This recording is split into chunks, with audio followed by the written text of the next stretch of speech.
The Influencer's Edge is brought to you by the Invisible Influence Series. If you're ready to massively increase your sales by leveraging the power of subconscious persuasion, then make sure you text the word COMPEL to 411321. That's COMPEL to 411321. And if you're outside of the United States, then use WhatsApp and text the word COMPEL to 1-909-741-1321. Make sure you put in your best email address because that's how we'll deliver the goodies.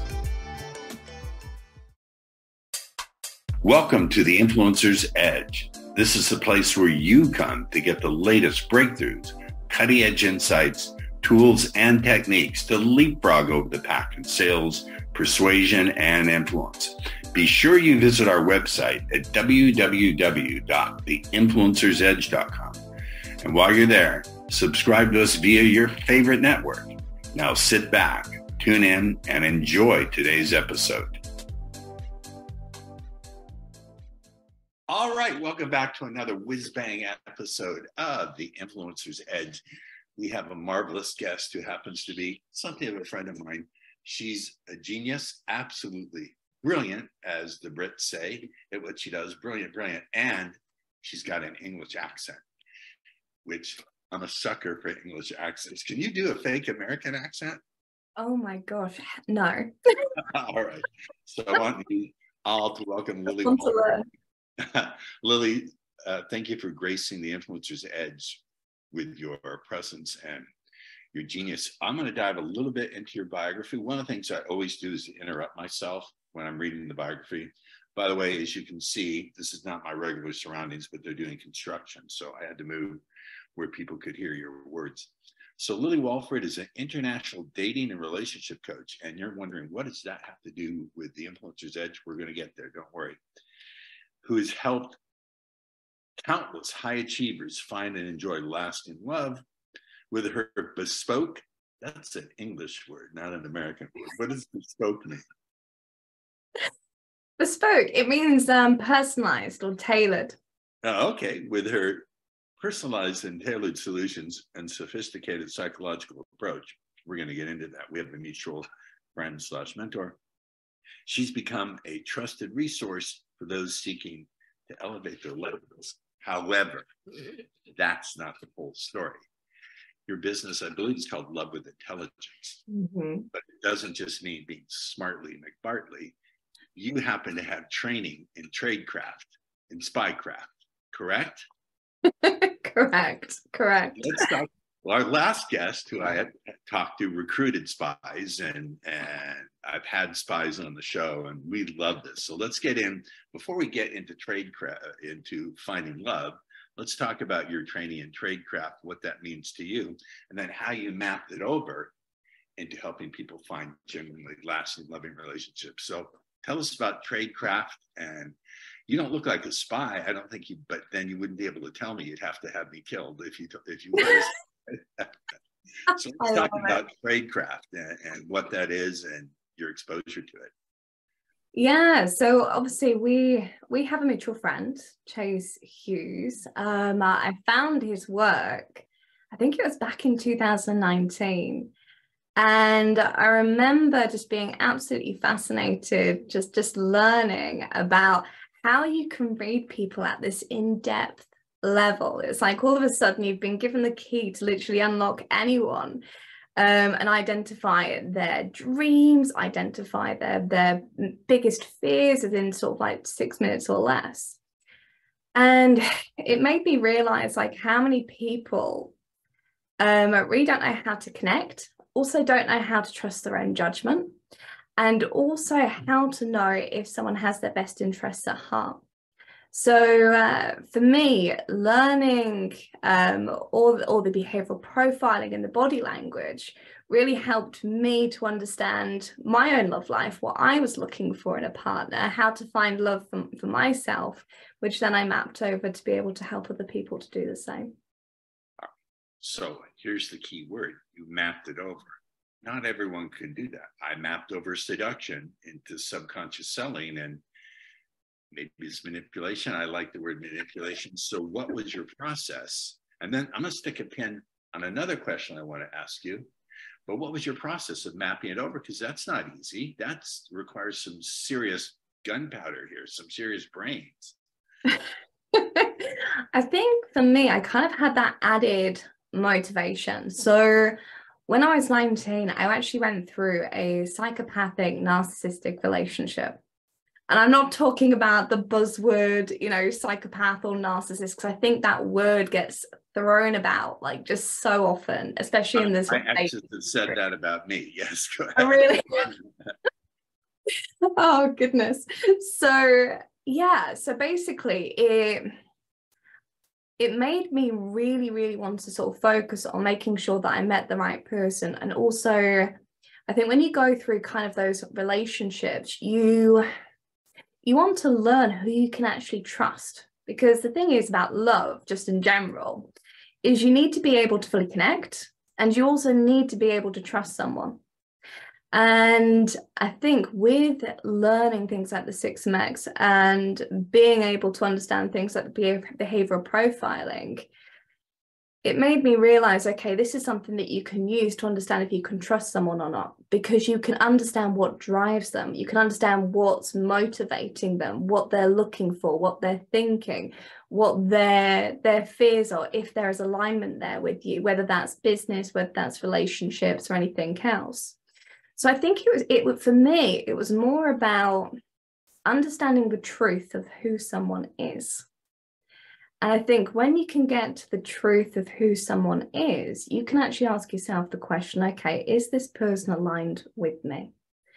And again, you know, that's not just relationships, that's with everything, friendships, business, you know, family, you know, everything.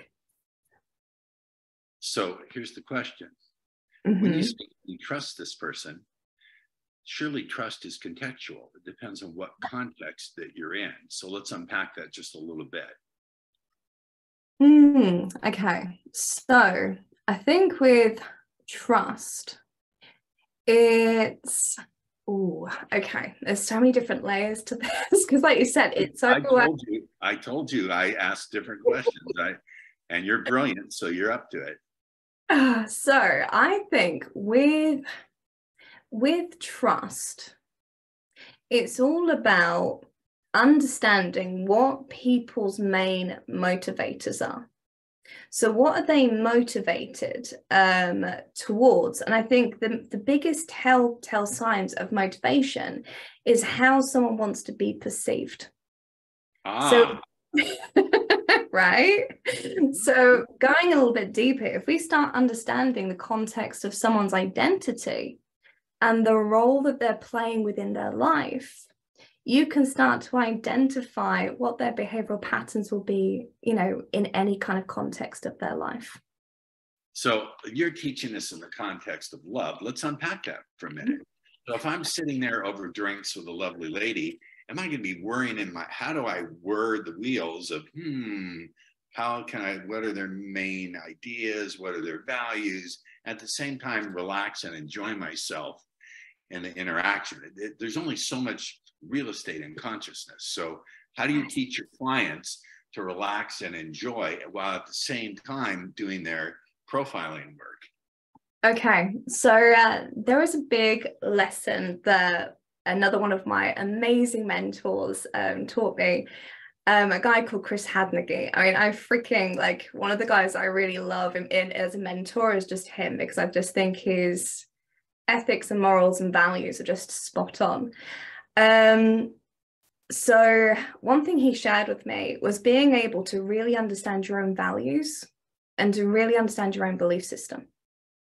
Because when you have that in context, and when you've got that, like, really, I was trying to think of the words now, just basically really solidified within yourself, you can understand very quickly if someone's aligned with you or not. And I think the problem with most people is that they don't understand what their values are. They don't understand what they want in their life. They don't understand, And it's like, well, if you've got all these different things like the profiling, you don't know what you want, you don't know what you're looking for, and all these different things, that you're always going to have the Zeigarnik effect going on in the background, where you've got all these open loops where it's going to be really hard to focus on what you're actually looking for within that person. So I'm sorry, I don't want to step on your answer. Do continue, unpack it. Yeah, so I think if you have a really good understanding of what your values are, what your beliefs are, what your goals are when it comes to love, you can start to really identify very quickly if someone's aligned with you or not. And then the behavioral profiling is just an added lens to be able to say, okay, is this person being truthful about their beliefs and their values? So it doesn't become this lens that you've constantly got to look through. It becomes a lens that you can suddenly go, okay, I'm noticing this alignment. Is this truth? Is this true? So you can start to use the behavioral profiling and start having a look at that alignment. So you can start to solidify your judgment within that person. I love this. You're very, very smart. Prior to meeting you, first of all, I know your partner. I love your partner. I'm getting his ass on my show. Right? Your partner helps people who have been abused by cults recover from that. That's a really remarkable thing. I could see the one-on-one between being in an abusive romantic relationship and being in an abusive cult. There's a lot of crossover. Yeah, love bombing, the first phase, and then, but I'll get into that when I'm going to have him on my show. Do it. All right. So let's map this over, if we could. So you're going to teach people how to know what their values are. What does that process look like? Because that's going to take, right? That's going to take some work. Exactly, because I think this is the big journey that everyone has. It's all about getting to the truth of who you are. It's literally that. And I don't mean just like the whole fluffy stuff of going, oh, what would you like and what your goals are and this, that, and the other. I'm talking about unpacking trauma, unpacking childhood stuff, unpacking all the stuff where you've got all this conditioning of what you believe a relationship should be, or love should be, or the way that you should be as a person. Because that has so much to do with the type of behavior patterns that people go through when it comes to relationships and picking the same kind of partner over and over again. And also the self-sabotaging patterns that people tend to experience in relationships as well. Because often, again, that tends to be a behavioral pattern that's learned through the identity that we end up, picking up as a child. I don't know whether you've stepped across the motivational intelligence research yet. No, I have not. I know a lot about unpacking trauma because, I used to deal with 50-year-old virgins, and you can't think of someone who's more traumatized than that. And then I've also looked at somatic experiencing and some other somatic-based therapies. And my understanding has come to be that life is inherently traumatic, both chronically and acutely. Exactly. And I think this is the thing. Most people don't realize what trauma is. And I think there's so much to unpack around this topic alone. Hey, we have time. Right. But I'm thinking even just down to emotional abuse. People often don't know what that actually looks like. When we think about emotional minimizing and all these different things, that can have an effect on identity too. But kind of circling back a little bit to motivational intelligence, because I think you'll find this fascinating. It's actually research that has won a Nobel Prize. And it's basically geared to identify what the makings are of a successful person. So this research literally goes into what is the identity of a successful person and how do you create that? And I think, success is, again, it's one of these things that gets mapped over. It gets mapped over to love life. It gets mapped over to career. It can be mapped over to different areas of lives because, again, it's an identity. It's not something where you just go, okay, I'm just going to be successful in this part of my life. So the interesting part about this, again, it kind of comes back to this level of childhood and the way that your parents would actually manage mistakes. So yeah. Well, pause button. Whoa. Yes, Pause, okay, made you go, whoa, that's good. Pause, because this is not what it's the way they manage how they relate to you emotionally, whether they give you permissions, but you're saying it's the way in which they manage mistakes. Yes, yes. I've never heard this before. So you gotta unpack this a little, Lily. Okay, I want you to think about like some people's internal dialogue. Okay, how many people have that really critical internal dialogue, like, oh gosh, I shouldn't have said that, I shouldn't have done this, I shouldn't have done that. But when we map it back, all it is their parents' voice in the background. So it's their parents' critical voice or their judgments or their beliefs or their values in the background, literally, you know, coming up as this internal dialogue. So often with any internal dialogue, you can almost go, okay, so which parent said that? Or which parent's voice can you hear that in? So when we have a look at childhood examples, so let's say, you know, the unsuccessful child, you know, they accidentally knock over a glass of milk. And all of a sudden you've got the dad standing there going, oh, for goodness sake, you know, walk, you know, start stomping off, the mum being completely hectic and trying to mop up the milk and going, right, okay, you're not having any more. And it's kind of this punishing, demoralizing experience. Okay. Right, I understand. When I spilled my milk, my mom had an incredibly fast left jab. She could time it so that it landed just when the milk spilled on the table. It was a thing of beauty. Wow, impressive.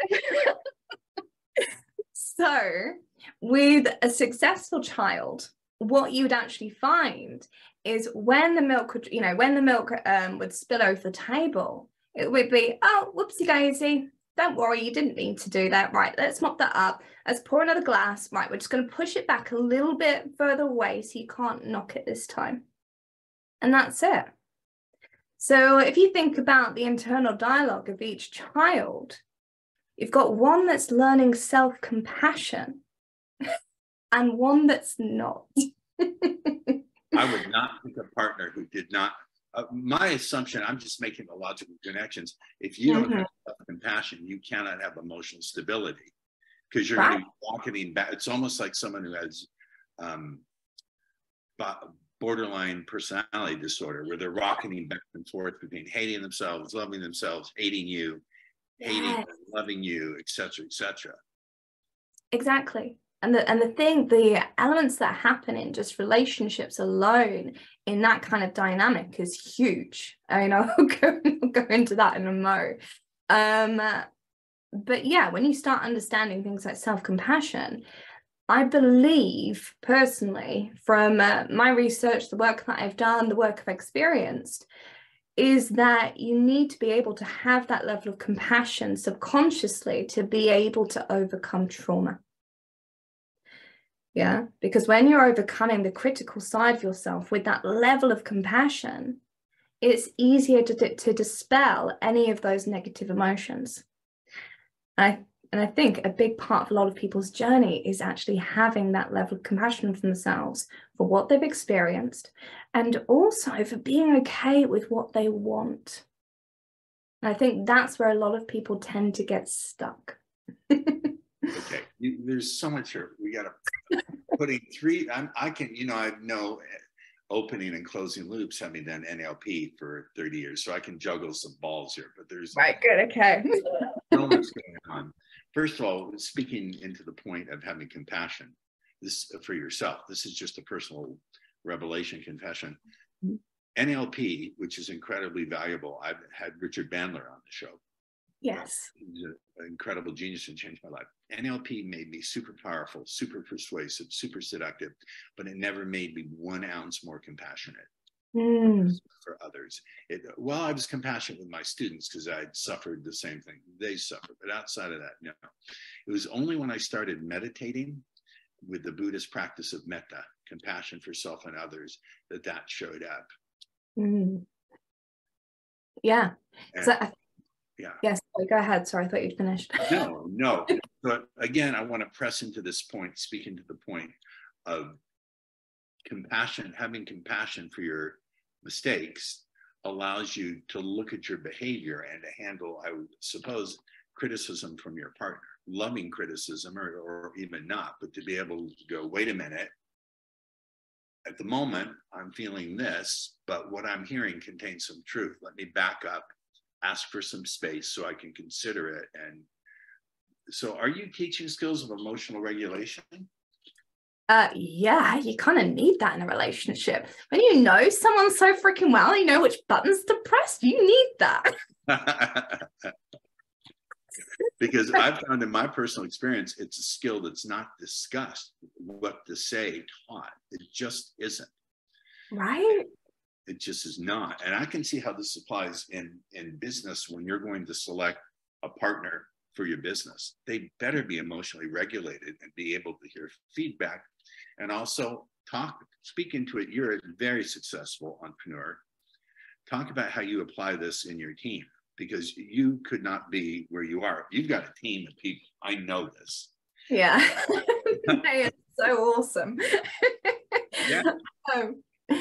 Yeah, I would say, oh goodness, where on earth do I begin? Like, it's so much to unpack. Yeah. Okay, so when it came to hiring all members of my team, and they all know this, the biggest telltale sign for me was whether, in terms of whether I was going to hire them or not, was, did I come off the interview feeling high as a kite, or did I feel completely deflated? Because that gave me an idea of where their energy levels were, where their emotional intelligence was, and also their inspiration for what I do, whether it was something that actually really reached them. And I think that's something that's so important in a team. If you've got people who come together and you are literally lifting each other up in that awesome, energetic kind of way, you want more of that. You want to be able to enjoy that, and you want to be able to bring your best to that. Which that was something that was just super, super important to me when it came to building my team. The other thing that I absolutely love, I was going to say, and a little bit hate, but no, I don't. I really love it, is their ability to feel comfortable with giving feedback. Like, if any time that someone goes, do you know what? I really don't like what you've put here, or I really don't like this thing on the website. Can we change that? It's like, yeah, I'm so glad that they bring something up, and there's that openness to be able to bring that up. A little bit like a relationship too. You can't have Yes. openness if you're going, well, I think it's fine, and you're literally shutting down the conversation or being defensive or anything like that. So it's things like that. It's realizing that it's looking, sorry, my mind is going in so many different directions. It's looking. I'm triggering. Yeah, but it's like, it is like realizing or being very intentional about the environment that you're creating for people to step into. And it's protecting that as well. Yeah, I could see how this would apply to a lot of the people listening to the show are CEOs, business owners, and they're not getting this. They're not getting that they have to create a corporate culture or a business culture that encourages, even rewards that kind of feedback. It can be interrupted feedback, which is fine. All the members of my team are instructed. They're understanding, I don't like the word orders, but standing instructions to correct me, to say, hey, I think this sucks, or the idea is really off base. Yes. And if they really point out a big error, I'll bonus them. I'll reward them with cash. Right. I want to reinforce that behavior and that insight. It's so important. It's so, so important. And I think as well, trusting people's zones of genius. Like, the people that I've employed are, people who are so good at their craft that I'm able to trust their judgment better than mine, because I know that they know exactly what they're doing. And it's being able to give people not just the space, but the I can't even think the freaking word. The springboard of any kind of resources, time, or anything like that that they need to be able to do a fantastic job. Because the other thing that I do is I tend to employ people who are so motivated to be the best selves. They've got vision. Like each one of my employees, they've got a vision to be able to be the best at what they can be, best at what they can do. And I don't think that's trainable. They either come to you that way or they don't. Yes. And that comes back again from the motivational intelligence. Talk about it. You can't leave that dangling like that. So obviously we've spoken a little bit about like the childhood influences around that, but you can also reinforce that within your team as well. And the biggest thing around that is being able to say to someone, I believe in you. Because often when people, we've all gone through experiences where we lose faith, or we lose belief within ourselves. Yes.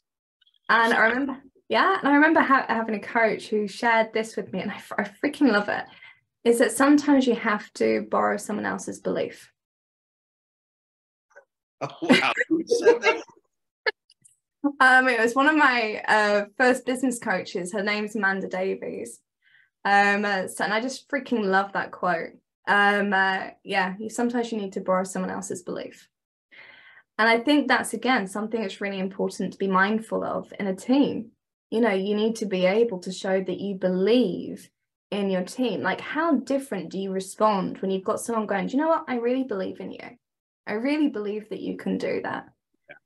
Yeah, being a big baby, being a big baby, any romantic partner has to occasionally pat me and go, I believe in you. I know you can do it. So important. And like, even coming back to like the whole thing around, any form of relationship, whether it's business, whether it's romantic, if you're leading with, do you know what, you did a really crap job at that, you need to do this, you need to do that, and do you know what, you didn't do enough there. Like, what does that do to a relationship, to a business relationship, to employees? You're literally like flattening people from being able to be their best selves. And also coming back to that trauma thing, it's literally feeding that internal dialogue of them seeing themselves as a negative version of themselves, which is not good. And you're not going to get the best out of them that way. Wow. There's so much value here. You just put my brain on pause. That's really. I can't keep up. Huh? I said keep up. Keep up. Keep going. Right. Well, what's the word? Duff me up a treat, or duck me up a treat, or? I have not heard of that one. It's before your time. It's Monty Python. Oh gosh. Say that to Joan. Joan would love that. All right. Okay. I will. He's gestured like he's listening to the interview, like he's right there over your shoulder. Well, yeah, he's going to be somewhere over there, whether it's upstairs or in the living room. So, yeah. Get back to this notion of having a partner, whether it's romantic, whether it's in business, who knows their values. That is one thing to say it. It's another thing to have a process to go about finding it. And to get out of your own bullshit and say, well, this are my values and these are my values. When in reality, that's projecting the way you want people to see you, or the way ideally you'd like to see yourself, but it's not at all which values are. So what is the process for, first of all, how do you romantically, let's say romantically, for starters, find out which partner's values are without seeming to interrogate them, without your potential partner. You don't want to make it an interrogation. So you don't want to talk about yourself. Mm-hmm. You don't want to make it an interrogation or you're out. And you don't want to make it a boring exchange of data or you're out. It's what I teach the nerd boys when I'm wearing my seduction hat. So how do you find this out without interrogating them? Yeah, listen to what they're naturally gravitating towards talking about, and also look at whether their actions align with that. Because I think it's like you said, it's one thing to be able to say that, oh yes, my values are this, but it's another to be able to follow through with that. So it's kind of like listening to someone saying, oh, do you know what? I really love people. And then they've just suddenly been rude to like a waiter or waitress. It's like, yeah, you know what? There's a disconnect there. Now, does that would you say, okay, they're off my list if you see one disconnect, just a single disconnect? Oh no, it's got to be constant, yeah, consistent. Yeah, we all have bad days. Okay. All right. Thank you for that. No, thank you for bringing up that question. So, and I think the other thing is what I tend to really, really love asking people if I wanted to get like a ton of information is basically something on the lines of, what are you passionate about? Because often that brings out a lot of information about that person. You're often asking a question that they're not used to being asked, so there's a little bit of novelty to it. And also there's that space to go deeper, and it's all about that person. Oh, I like that. I tend to ask questions like, so when you want to do something that makes you feel totally alive, yes, and get your heart beating hard, so hard. Time flies by. You got that. You got it. I know it all. I love to do, and so it's much different than asking, "What do you like to do for fun?" Right. And the other question I think is really interesting, particularly when someone's been doing something for a long, long time. The worst question you can ask is, "How did you get started?" Because they've heard it. Yeah. But I find when I'm talking to someone like that, if I ask, you've been doing this for decades and you're still passionate about it as when you started, what is it about what you do that keeps you as passionate today, 10, 20 years later, as when you started? That requires a deeper dive. Yes. Yeah. And I think it's creating the space for someone to be seen. Because when you're talking about topics in depth, there's a level of vulnerability there. And I think what most people do in those kind of like really deep conversations, like again, whether it's business, romantic, is they shut someone down. How many times have you seen this on like dating programs, or you've seen it in like the boardroom or anything like that, where it's like, you know what, that's a stupid idea. Why did you think that? That's ridiculous. And you literally just see someone who's just opened up, being completely shut down, and they close up. So you lose out on the information gathering stage, but you also lose out on that intimacy of that conversation too, that connection that people crave. Now, with regard to this thing of being seen, my experience that everyone on the one hand craves it, but a lot of people are scared shitless of it because they think, if you see me, don't you see what a piece of, I remember this when I was in high school. I really, really liked a woman who was treating her well. She said, can't you see what a piece of shit I am? What are you talking about? That's not what I see at all, as you Brits would say, tall. Love it. Yeah, I think it's just, even talking from experience, there's something so interesting about being fully seen. Because I remember like going back when Joe and I first met, it took us about a year of friendship before we actually fully got together. And I think, wow, I would not have that patience. But yeah, it was really interesting, because it was he was definitely the first person where I felt like, do you know what, I can be human in front of you. And yeah, all my different relationships and things like that, I'd never had that experience. And I think it wasn't so much, I think people expect that aspect of relationship is on their partner. And it's like, yeah, I'd probably say it's probably at 30%, 40% on their side to be able to create that space. But the truth is, a part of that journey is actually being comfortable enough with yourself and being like in that place where it's like, okay, I fully accept myself. I fully accept my strengths. I fully accept my weaknesses. I fully accept the things that I need to work on. And I'm accountable for all that. And I think a lot of people are so afraid of acknowledging those parts of themselves. I think there's kind of like, there's like levels to this. There's the levels of self-awareness of going, okay, this is who I am. Then there's a level of the grappling of actually feeling comfortable and accepting that. And then there's actually taking action to be able to say, okay, I need to work on this. Or these are the parts of me that I need to work on in order to actually, you know, get to the point where I want to in life. So it's like that goal of identity and that goal of what your life looks like at that point. How did you battle through the discouragement of all these psychos or not just incompatible people before you met Jonah? Oh, it must have been a difficult journey. It couldn't have been easy. Maybe it was. Maybe you enjoyed it. I don't know.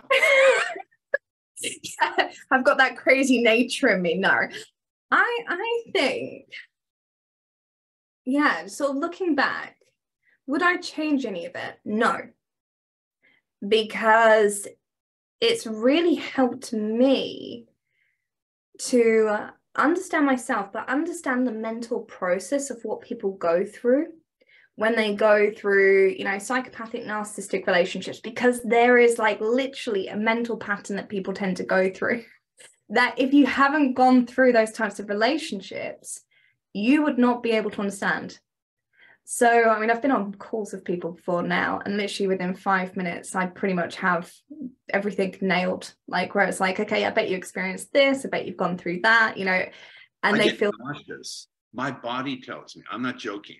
Right? In the presence of someone who's a narcissist, I get physically nauseous within like 10 minutes. My body gets nauseous. It tells me to go away. I don't know. Have you experienced that where you get physically ill or physically, there's a physical reaction when you're around someone like that? Yeah.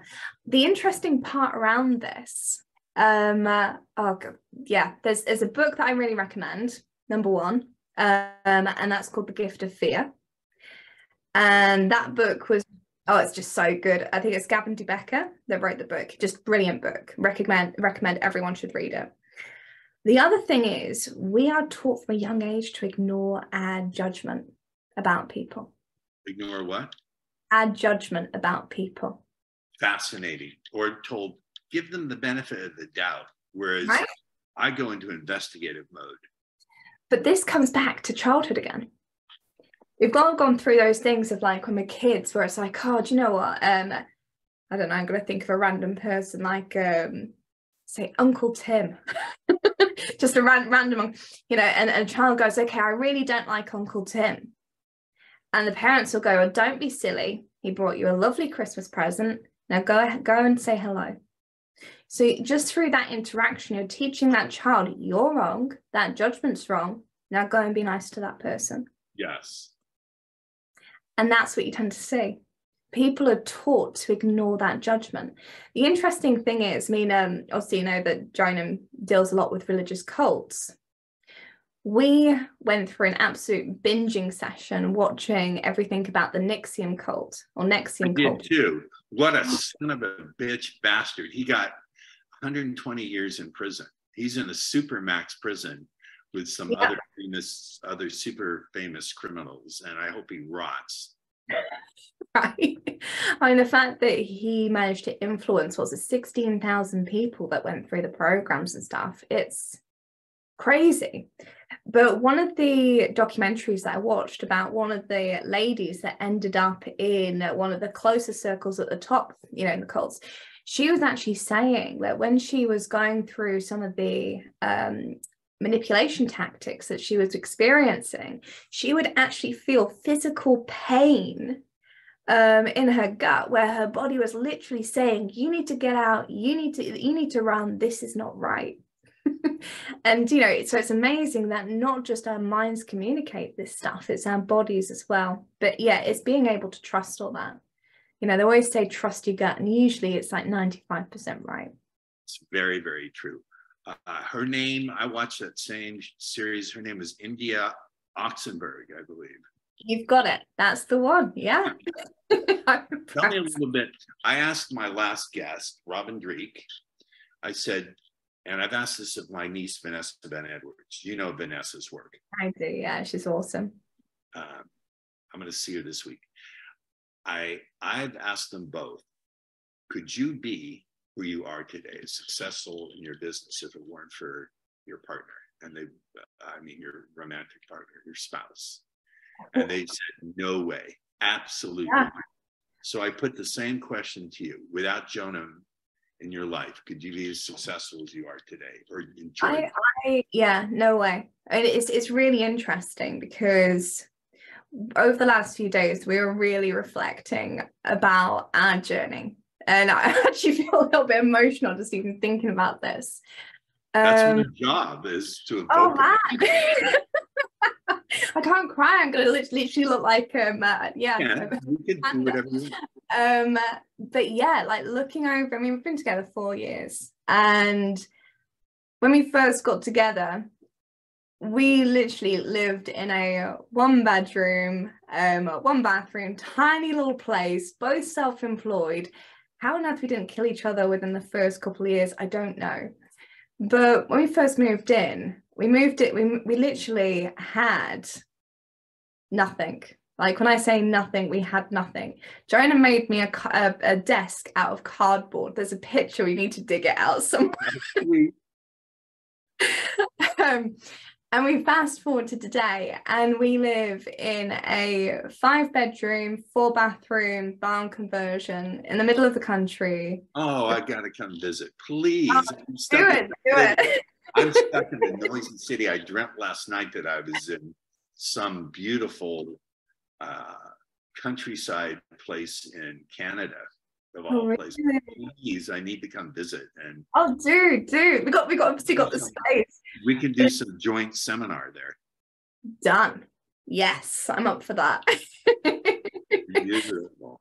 But yeah, but it's amazing. You know, we've just had, you know, we've even got people who help around the house, like with like cleaners and stuff like that. It's just like night and day from where we started out. And again, yeah, we wouldn't have been able to do that without each other. I order you to help me find a partner like that, because I'm done with the 20-year-olds. Love it. There you go. So when you come over, you got some work to do. You're not the only person who's told me that. You're not wrong, and you won't be the last one. There we go. Is he there? Can he come downstairs and say hi for a minute, or is he busy? Yeah. Should I go and get him? Yeah, go get him for a second. We'll pause. Right. Okay. Bear with me. Let me go. Well, suddenly a super handsome gentleman has joined our guest. Can you introduce this hunk of a human who's sitting next to you, Lily? Hunk of a human. This is Jonah Ross. It sure Jonah, is. I love your last name. Were you in London about 30 years ago by any chance? 30 years ago? Probably, yes. Ah. Oh, I can. You are a clever one. So I asked your lovely lady the question, could you be as successful as you are? She's watching your face, a confirmation glance. This is what you call a confirmation glance, correct? Correct, Lily? Okay. In tradecraft. I asked her, could you be as successful as you are in your business without your partner? And what was your answer, Lily? Should I put the pressure on him? I said no. No way. So I ask you the same question. Could you be as successful in your business without your partner? No, I think we've definitely, there's that scripture, isn't there, about iron sharpening iron. And I think there's definitely been that pushing each other to level up, not necessarily as an intentional like accountability thing, but just by osmosis. And it's like, it's not quite competitive, but by being in the presence of someone who themselves is continuing to grow and learn and expand, it stops your own complacency, I think. When she was first getting to know you, did you at all recognize that she was using tradecraft? We should unpack what tradecraft is. Tradecraft, I learned it to my friend and Lily's friend, Chase Hughes. Oh, she'd been listening to this speed seduction stuff. She she was throwing embedded commands at me left and right. Were you? Is that true? Or is he bullshitting me? Well, we met on a hypnosis course, so originally, yes. Yeah. Yes, that was a fun experience. Did you detect that she was speaking to you in a different way than women because obviously by the looks of you, you're a chick magnet, a super stud. You had no problems. So how soon did you detect that the way in which she communicated with you was different? Well, the fun part was is that it was during. It's amazing that his voice is coming out of your lips. I know, but I want to like. Well, basically, Joanna was the one who introduced me to Chase. Oh, really? Yeah. I don't know how many people I've introduced to Chase, but yeah, Lily was one of them. Okay. All right. Yeah. And we met. So it was more that she was seeing through me. So it wasn't so much what she was saying. It was that I was saying all my usual stuff. And she was kind of looking at me in this way. I was like, oh, crap, my magic spells aren't doing their usual thing. And and so there's this sense of meeting an intellectual equal more so than it being a like her speaking in a certain way. It was like, she's actually paying attention, not just to what I'm wanting her to pay attention to, but she's actually seeing me. It's a beautiful thing. It also makes me so filled with love for both of you, and it also makes me feel hopeless because there's no one who's my intellectual equal. I'm working on if you add them up. If you add up, there you go. You just need a few. What?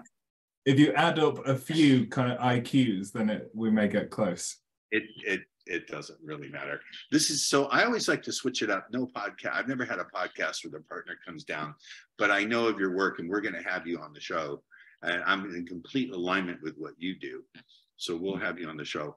Lily, you have been brilliant. And I told Lily, I want to come to your wonderful, it's not a flat, it's a home, and do some kind of joint seminar with you guys. Yeah. Come to the party barn. Party barn, yes. Do you have animals in the party barn? Only Jonah. Only me. All right. And on that note, it's so good to see love and to see genius. Lily, thanks for being on the show. Jonah, reach out. We're going to have you on the show. And thank you for being on the Influencer's Edge. Stay on because I want to chat with you guys just a little bit. Ladies and gentlemen, once again, a killer interview by me of an unbelievable guest. That's what makes the show you will find yourself tuning into again and again. And we'll catch you on the other side. The Influencer's Edge is brought to you by the Invisible Influence Series. If you're ready to massively increase your sales by leveraging the power of subconscious persuasion, then make sure you text the word COMPEL to 411-321. That's COMPEL to 411-321. And if you're outside of the United States, then use WhatsApp and text the word COMPEL to 1-909-741-1321. Make sure you put in your best email address because that's how we'll deliver the goodies.